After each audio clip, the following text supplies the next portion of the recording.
మొన్న డీకే ముఖ్యమంత్రి, అట్లాగే మల్లికార్జున్ ఖర్గే ఏఐసీసీ అధ్యక్షుడు కర్ణాటకలో మీటింగ్ జరిగింది. ఈ సందర్భంగా డీకే డీకే డీకే డీకే అని అరుస్తున్నారు. డీకే సీఎం అని. ఆల్రెడీ సీఎంగా అయ్యాడు కాబట్టి.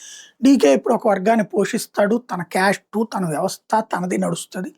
హడావిడి చేస్తారు. అతను మెప్పు పొందితే కాస్త ఏదైనా ప్రయోజనం జరుగుతుంది. కాంగ్రెస్లో ఇది కామనే.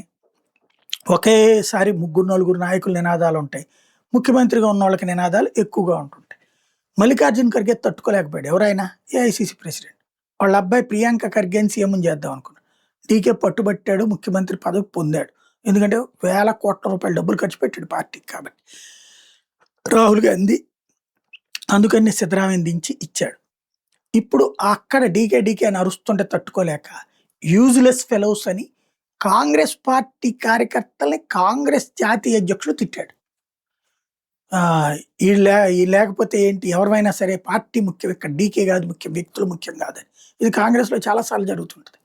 సమస్య ఏంటంటే ఇదే మొక్క ఓ నరేంద్ర మోడీ అని ఉంటే ఎట్లుండేది? అసలు ప్రపంచమంతా చూపించేవాళ్ళు, దేశమంతా అసహనం అసంతృప్తి అనేవాళ్ళు, మోడీని తిట్టిపోసేవాళ్ళు. మల్లికార్జున్ ఖర్గే మాట్లాడి 2 రోజులైంది. నేను చూస్తున్నా ఎవరన్నా కామెంట్ పెడతారేమో కనీసం అని. నథింగ్. అది మన దేశంలో బానిసత్వం.